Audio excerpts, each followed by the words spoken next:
Okay, God never meant for us to do life alone. But let's be real, friendship as a busy mom can feel often more like a battleground than a blessing some days. If you've ever felt the sting of loneliness, the weight of doing all the initiating, or the ache of friendships that just fade away, then this episode is for you. Did you know that 58% of moms report feeling mom loneliness? Or that nearly 1 in 4 women say they have no close friends at all? Y'all, that is not okay. That's not just sad, it is a soul ache that we're not talking about enough. In this episode, we're going to get very real about the why, the what to do about it, and the truth that connection, deep, life giving connection and friendship, is not just a luxury, it is a lifeline. Let's go. Hi, you're listening to Java with Jen with your host, Jenilee Samuel. On this show, I bring the simplicity of hearing God's voice into everyday life in a no-nonsense, authentic, and super practical way. With coffee in hand and real life in our faces, let's do this. Hey everybody, thanks so much for joining me here at Java with Jen. How in the world do we, when we are moms, especially when we have young children, this is where I've heard a lot of moms talk about loneliness, isolation, and just the depression sometimes that can set in from that, especially if you just had a baby and you've got a little postpartum. It can be even worse if this is not a strong area of your life. And so Miss Kristen Strong is an author who's written a book called Desperate Woman Seeks Friends. I just love the title of her book. And so she's going to actually talk about this because this was an area that she really had to work through as a military wife. And she has gone the ups and downs. And we wanted to bring this to you guys because I realize many of you may have been frustrated in this area, may still be frustrated in this area, or may not realize this is maybe what your soul has been looking for. And this is what you've been struggling with is friendships and cultivating those in motherhood. So a little backstory on Kristen. She's a respected author and an encourager whose work includes Girl Meets Change and Back Roads to Belonging. Kristen has a meaningful online presence, shares insights on faith and friendship through her website, and contributions to platforms like Dayspring's Encourage. So that's a very quick glimpse at who she is. Kristen, thank you so much for coming today. Oh, thank you for having me, Jen. I am over the moon to be here. I'm a born and raised Oklahoma girl, so if you hear a little accent, that's where that comes from. Okay, well, now you have a lot of military in your family, it sounds like, between your son and your husband and all the people. And so that sounds like it was kind of the basis for how you came to this book that you wrote and the struggles that you walked through. Yeah, Desperate Woman Seeks Friends. And I'll say first, that title comes from when we lived in the Dayton, Ohio area the second time. And it was very different. I'd lived there before, but my friends had either moved or it was just a very different situation. So I felt like I could not make friends, even though by that point in time, I knew kind of quote unquote all the right things to do. It was not happening. And so this was 2005 before social media. So I told my husband one night I was going to get some poster board and I was just going to write on it, Desperate Woman Seeks Friends, and stand in our yard with it. We had a corner lot, so I thought maybe somebody will drive by and see it and be interested. That's hilarious. So yeah, that's where the title comes from. But really, this topic is just something that I feel like God has always brought to mind, and maybe it's because I struggled with friendships. I was not born with a natural, ability to work a room or just to have great interpersonal skills. And I grew up in Osage County, Oklahoma, on O'Neill Lane, and so my maiden name was O'Neill. Everybody's last name on O'Neill Lane was O'Neill. I grew up with familiarity and family, like expansive roots of family. But I went to college an hour away to Oklahoma State. And that's where I met David Strong. And he was going through ROTC to become an officer in the U.S. Air Force. And we, fell in love, got married. And so, hitching my horse to his wagon meant I was going to be moving out of Oklahoma and moving too. And he left for training not long after we got there. And I remember just looking around going, oh my gosh, I went from knowing what felt like everybody and to knowing not a soul and realizing I had no clue as to how to make friends. We got married after my junior year. I transferred as a senior to a new Oh, college, and that's sort of tricky. A yeah. lot of people already kind of have their people. And I just felt like, oh, well, they'll see I'm new and, Be and friendly. like be friendly. And that's just not the way it worked. And I didn't know how to put myself out there in the beginning. So Yeah. that was the learning curve I had to go from that to, thank the good Lord, having a great set of friends today. But it was a bumpy Yeah. road in the middle. No kidding. Okay, so you hit on, so really I'm thinking now there's so many different scenarios that we women can find ourselves in that present the challenge of creating new community, finding new Hmm. friends, right? Getting integrated. And like you, I moved to Texas when I decided to marry my husband. And so I remember for a whole year feeling like all the friends that were around me weren't really my friends. They were his friends that felt bad for me, so they hung out with me, you know? Yes, And yes. so I remember, even though I had people around me, I still could feel kind of lonely because I didn't feel deeply connected, and I was still trying to sort that out. And so I felt like an alien, in foreign territory for at least a year. Thankfully, they were pretty friendly, but it sounds like you didn't necessarily have that same experience. And then so some women, it's maybe the transition of moving locations. Maybe your husband gets moved or whatever for his job or whatever. Sometimes it's, Mhm. we start having babies. I know that's a big one. I've heard a lot of mothers of young children saying that they will go for years without really cultivating Mm. friendships because they just feel kind of like they're surviving the day to day of babies. And then they feel guilty for doing anything outside of the kids, which is Hmm. kind of unhealthy, but we do that to ourselves. And so what is it that makes it so hard to make real friends as an adult? And what have you seen? Because obviously not everyone has the military move around Right. background, but you've encountered, I'm sure, many different ways and reasons why women might struggle with this. What is a common denominator behind what makes friendships so challenging? Yeah, and I'll add to that my husband retired from the military about 10 years ago. So I know now as somebody who's not constantly relocating how hard it is to still make and keep Mm. friendships. Other people move, seasons of life change. So Yeah. yeah, you don't have to be married to somebody certainly not in the military, but even somebody who has a more transient job or Mhm. you don't have to be changing locations to still struggle to have friends. That's a very real reality for so Yeah. many of us. I think there's a couple of factors as to why it's harder now. I think number one, we are just busier people. Mhm. In my research for this book, Desperate Woman Seeks Friends, I learned that generations today, we spend twice as much time with our kids as generations past. So, Oh, wow. that's significant. And so Yeah. if time is a pie, that's a less slice for friends. Yeah. Plus, it's just real easy to back burner friendship. We know that marriages, romantic relationships, those take intention and work. Familial relationships certainly take intention and work. Yeah. Certainly if you're a mama and you're a mama of littles too.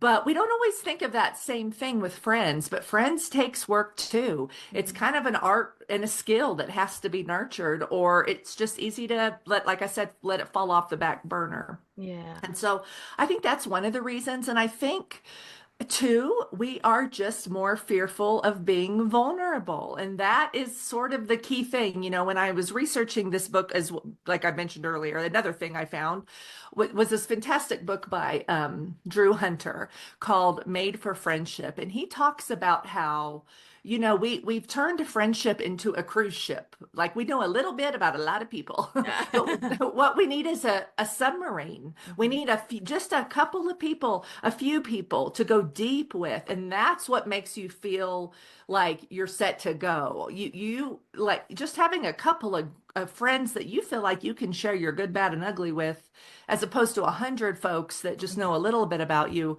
Well, Yeah. one's just much more soul soul filling Yeah. than the other one. So I would say those are two factors in our modern society. We're just more individualistic also, but that's some of kind of what's feeding that problem. That makes sense. I was talking to my husband a little bit about this last night. We were actually out to dinner with some friends, which it's amazing how hard it was just to get our schedules to align, right? I think it took us a month to actually get to dinner.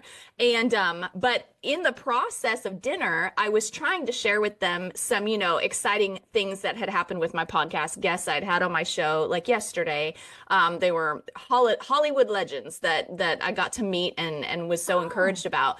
But something I've processed with my husband, we're senior pastors and we live, our church is out in the sticks in Orange, Texas. And I have a lot of friends who know nothing about what my world in podcasting is like. And so I was telling him, I was like, babe, sometimes I feel like I live in two totally different worlds where I have to keep them separate because this world over here doesn't know anything about this world. And so it's hard for them to connect with it. And sometimes when I share about my podcast, people look at me funny and it just falls flat. And I end up feeling like, oh, maybe I shouldn't have shared that.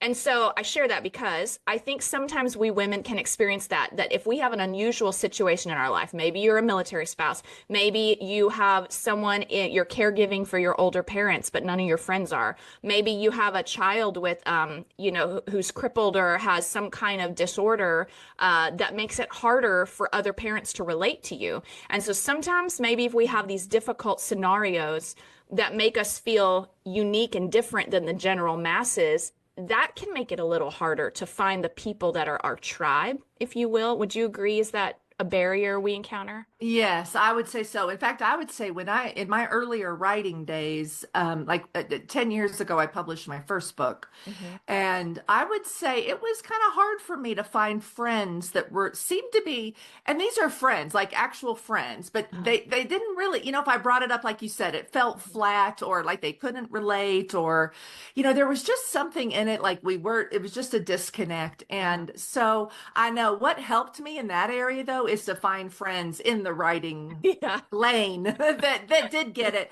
And so I know, and now I would say today, my ride or dies, I can share all those things with, but there have been friends, like I totally resonate with that, how sometimes, and that's really hard when you feel like you can't bring your whole self to that person. So when you find that friend that you can bring your whole self to, I mean, you just want to hold on to that because that's a gold mine right there. Yes, 100%. Okay, so what would you say to moms that would ask, what do I do when I feel like I'm always the one giving in my friendships, but no one is there for me? Because I have multiple friends who have complained about this. Even my sister, she lives in Los Angeles and it's been Long Beach now, but it's been very hard for her to cultivate friendships over in the Hollywood space because it's a very different culture there. It's like the culture there is me and my own world, dog eat dog. I'm just here to make it in the industry and move on. You know what I mean? So it's the culture there is not real connecting.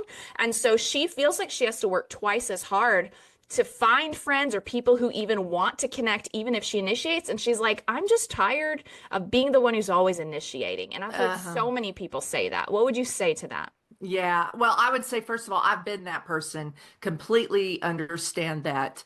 And just how frustrating it is to feel like you're putting in a lot of work. You're trying to get the harvest to come in and it's not coming. Well, I would say though, too, I'll have something more encouraging in a minute. This won't sound as encouraging, but this is the truth. That is just more often the case than not. When you are actively trying to find your people, it will feel like you are putting in way more work than you are getting a return on. And I have probably said that to a dozen plus people myself about myself. So, there's that as well. And I guess the encouragement in that is that you're not alone. That's a thing. Yeah. But the more encouraging piece to that is that those skills are not wasted. What you are doing to build those friendships, even if you're not getting the return yet, I truly believe, by the power of the good Lord above, you will reap a harvest with that. It's just taking longer than you would like. Yeah. And I think that, in putting forth that effort.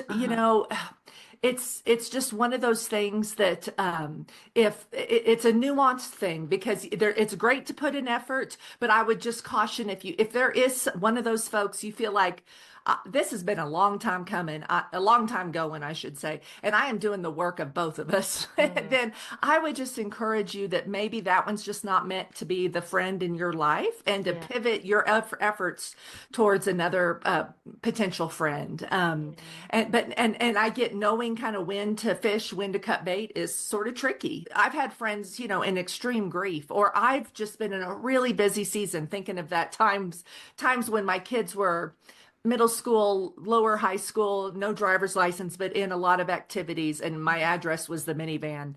I wasn't socializing as much. I was socializing in the parking lot, if you want. And sometimes friends will do that. They'll meet me in the parking lot, except they often had their own things going on. Yeah. But so there's grace for when somebody's going through something, and maybe they can only give you nothing, or 10 or 20%.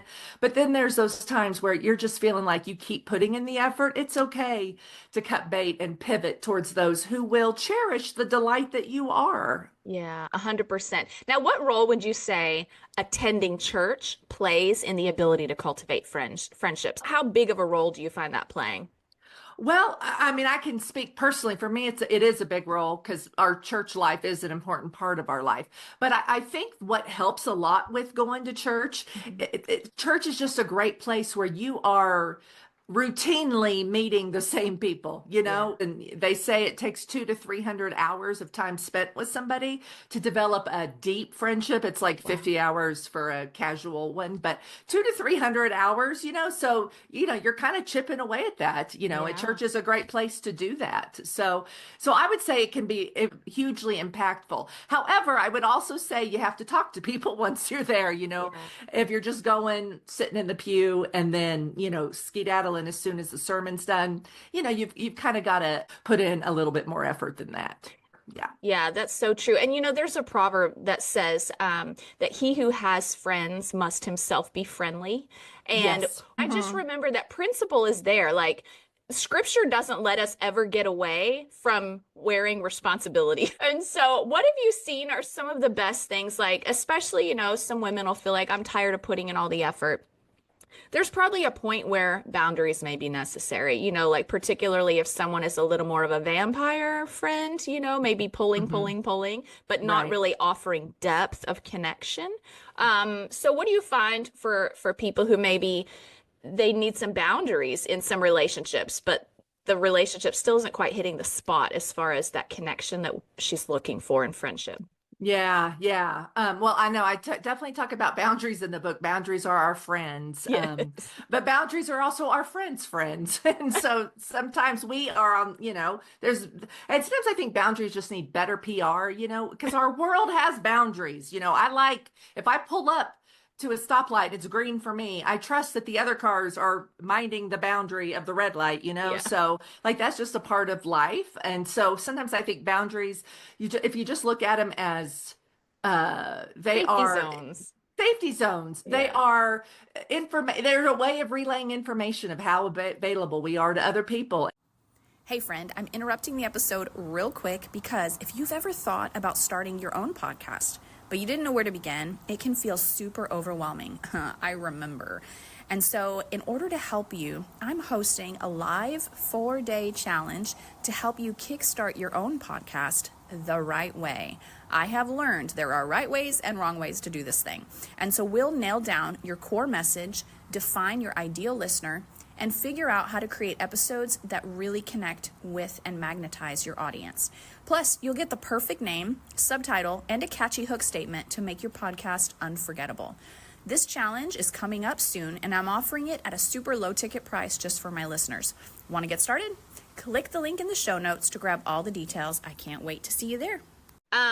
I was able to ask a question on Facebook, asking some of the women, like, hey, what are some of your common concerns and feelings around cultivating friends as a mom? And so I want to read a couple of these and ask your thoughts on them, because they hit some really important talking points that a lot of moms, I think, relate to.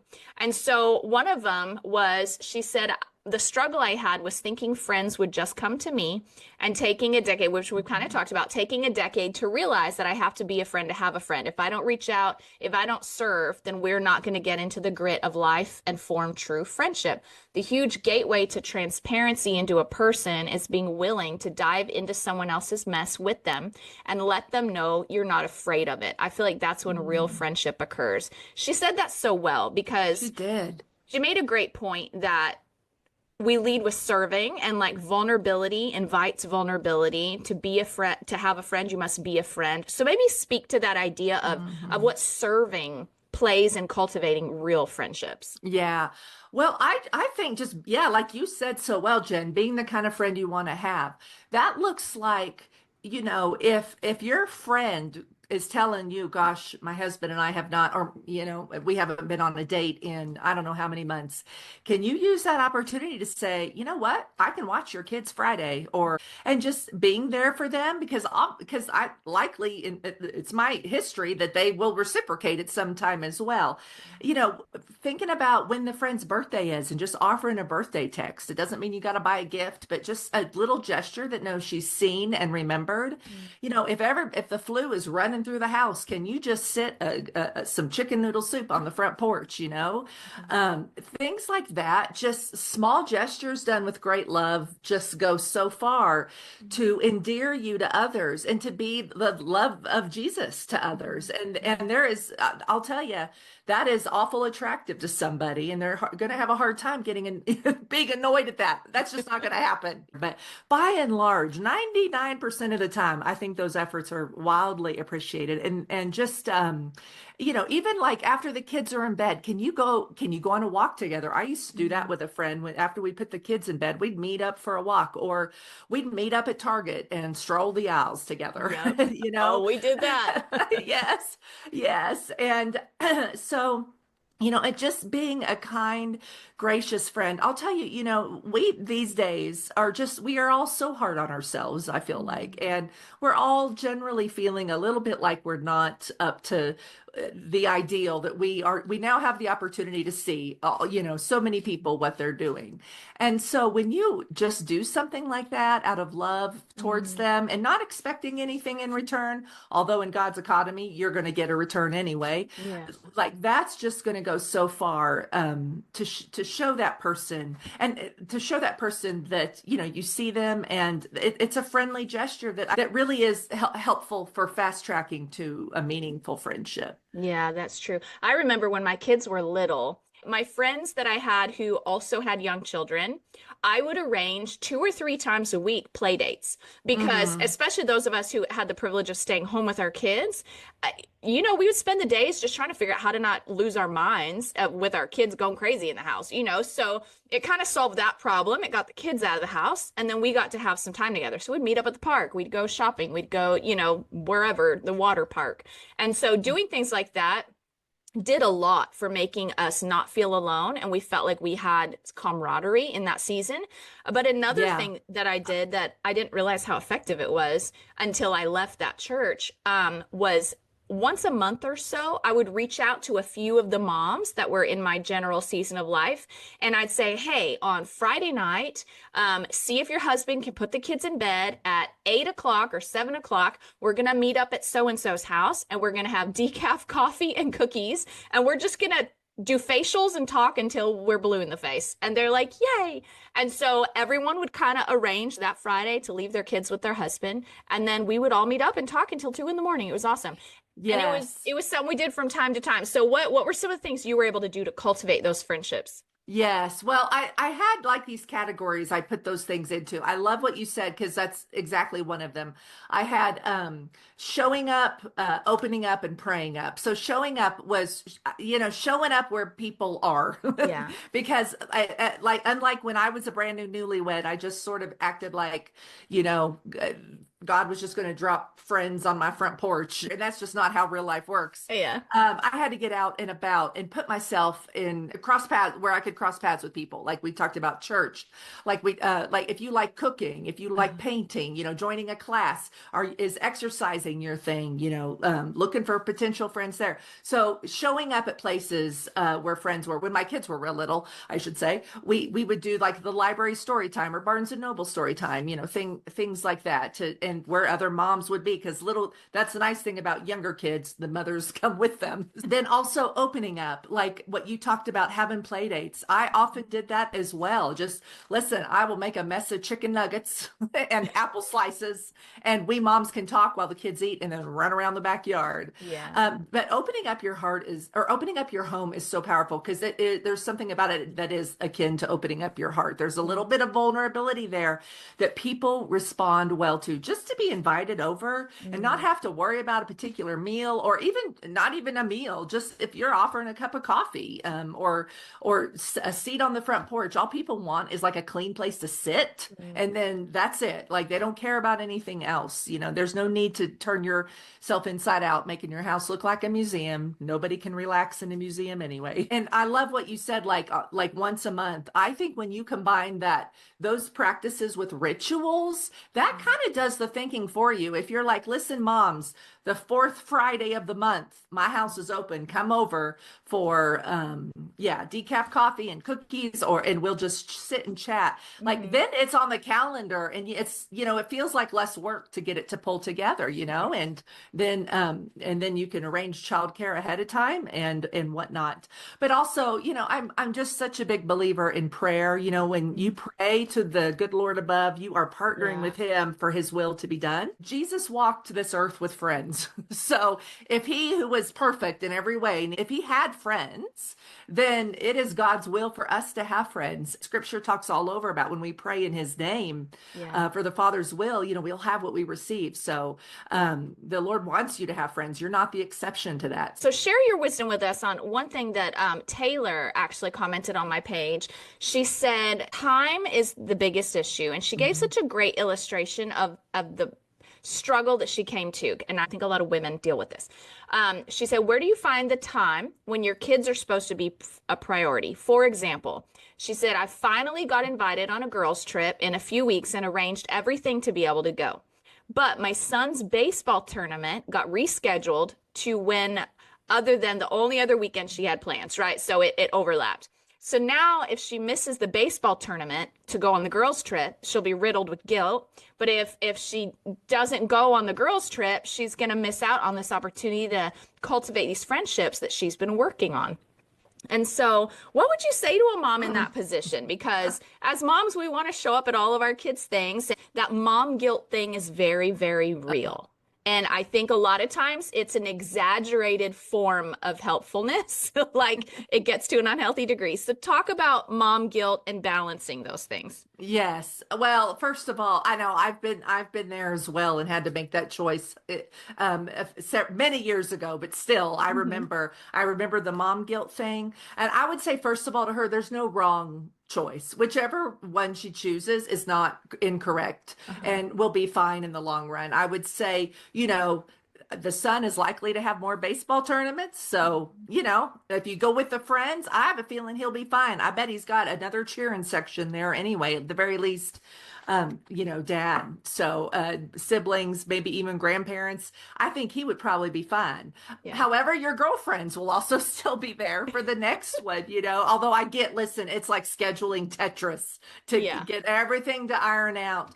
So, I don't know the exact particulars for her scenario, but I would say the son, if he's probably going to be in more tournaments, if he loves baseball and like this is his thing, then I would go on the girls' trip, honestly. and because I can look back now, let me tell you, looking back now with 25-year-olds and a 21-year-old, those things that I thought my kids might remember or cause them guilt, they are not even on their radar. They don't even remember. They don't even remember. Yeah. So So I would say just cut yourself a break, and if you decide to go on the trip, please do and enjoy it, because your kiddo will be fine, and he wants you to enjoy yourself too. Because when you come back refreshed, it's like a fresh oxygen mask. You feel great, and you're a better mom. Yeah, that's true. Now, I would say, like, as pastors, when it comes to church stuff, if there's a conflict between a church event and something my boys need me for, I will always choose the boys. But Yes. there are those small instances that are the exceptions to the rule. So maybe a good principle here is go 80-20. Yes. 80% of the time, prioritize your kids, and that's what they will remember. But 20% of the time, like, the reality is that 20%, the exception to the rule does exist. And if it's, I feel like if you haven't been on a mom's trip, kind of like what you were saying, he's likely to play baseball again. You haven't been on a mom's trip, my goodness, go on that mom's trip. They're going to enjoy a Hmm. refreshed mom a lot more than a sad, worn out mom. Okay, we'll hit this last one, and then I want to dive into your book a bit more. This last lady said for her, the issue with developing friendships is having a child with behavioral disorder. She often feels judged, and so she just stays home with her. Not a lot of people can handle her outbursts. That's a real struggle right there. Oh, that is a real struggle. I think a lot of times we feel maybe intimidated by something. And I read a quote this morning by author Holly Girth. She says that the antidote to intimidation is intimacy. So, because I would think that the thing to kind of combat that would be just to get out with friends and saying ahead of time, listen, this one may have some outbursts going on. And if it gets to be too much, I'm just going to take her home. But would you be willing to at least try? Yeah. And almost think maybe that could bring about some that would help ease her insecurities with a person or two who would be able to handle that. And then it's like, okay, well, when the outbursts become real distracting, we'll head home. But I would just encourage her to keep going and keep trying until she just finds that person that can, that she just feels comfortable with, and that where it works out. And maybe her kiddo gets more comfortable the more he or she does it as well. That's true. That's a good point. And I think too, because I feel like now that I think about it, I've had friends who their kids, when they were dealing with some health issues, were more on the outburst side. And it was just, we just realized that's a season of life you got to walk through with your kid regardless, And so we just Yeah. kind of walked through it with her. And but also we also kind of catered to her as far as what's going to be easier for your kid. We will just go do that. So like, Mhm. think about situations where your kid is less likely to have outbursts. If that means playing at the Chick-fil-A play place, maybe that'll work great. Maybe that won't Right. work so great. Maybe they need to be home. And so catering to what the needs are of that child and mom, and then just building the fun around that environment. Yeah, and so exactly, I think that's great. And so that mom saying right out of the gate, I'll definitely set myself up for success if we're at the Chick-fil-A play place, or Yeah. if we're meeting at a park. So can we do that? Yeah. And yeah, and I am sure I am sure there would be some gals that her friends, some of her friends would be more than willing to set her up for success in Yeah. whatever needed to be done, because that mama needs the connection time as much as anybody. It's So. true. When my kids were, I had four boys under 6, and Oh. I remember that there was just, we didn't take them to restaurants for like 4 years because it was like chaos. And I'm like, I promise, I discipline my children, but they are boys and they are hungry, and this is not ideal scenario right here. So we would meet up at places with play places because at least they could burn off their energy while we ate. Lots of kids are difficult kids. Sometimes it's a season and you just got to be flexible and work around it. And sometimes I would say, I'm going to go meet up without any children because I need to relax and not worry about my kids. Yeah, and absolutely, that is 100%. And kind of like with the last question, there is no shame in missing bedtime here and Yeah. there, or getting a sitter and heading out during the day. You need that time, and you come back a better mama. I mean, I certainly always did. And you remind me of a story when my twins were 2, and we went out to eat with my in-laws, and my twins. And again, we were disciplining parents, but 2-year-olds are 2-year-olds, Yeah. and they were just just throwing food. And it was just, my father-in-law was like, well, this is a circus. And so it was like, I know, we're doing the best we can here. They were very sweet and understanding. But yeah, there's seasons where it's, it is just going to be more challenging, but it won't last forever. It doesn't last forever. Okay, so obviously there's a whole spectrum of questions and concerns that moms have and challenges that we have around building friendships. So talk about your book. What was your primary goal in writing it and addressing these issues? And what can women find if they were to go pick up your book? You bet. Well, I think my primary goal was speaking to the gal who feels like she's hearing all this. This is all fantastic. This is lovely, but I've tried to make friends. I came, I saw, I tried, I got the t-shirt, and it is just too hard, and women are tricky, and no thank you. So I mean, I've met some of those, and there's been seasons where I almost, became that, because it was like, oh my goodness, why is this so hard? So I have such a heart for that person. And so, I really had her in mind when I was writing this book, but not just her. You don't have to have really been, feel like you're done to, I think, get something from this book. But if you do find that it is just hard to make friends, I do believe this book is a resource for you. What I tried to do in it is kind of address two sides of the coin. There's the side of being a good friend to yourself. And so therefore helping you through things that helps you bring your best self to others. So you don't inadvertently sabotage friendships, kind of just being in a healthy mindset and knowing you are worth getting to know.